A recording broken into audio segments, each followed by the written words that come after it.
Merhaba, iyi günler. Ben Recep Ünal. Agro Ege'nin atmış olduğumuz taban gübresiyle ilgili tanıtımımızı yapmak üzereyiz. Geçen sene atmış olduğumuz taban gübresini bu sene de attık aynı şekilde. Bordo bulamacı, BZN taban gübresi yine toz halinde. Bu sene de bunları kullanmak istiyoruz.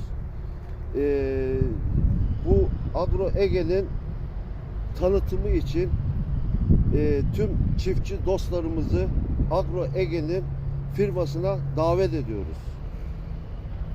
Gerçekten güzel ürün olduğu için tüm arkadaşlarıma, eşlerime, dostlarıma hepsini davet ediyorum. Önümüzdeki senelerde bol verim almak için yine de Agro Ege'yi tavsiye ediyoruz.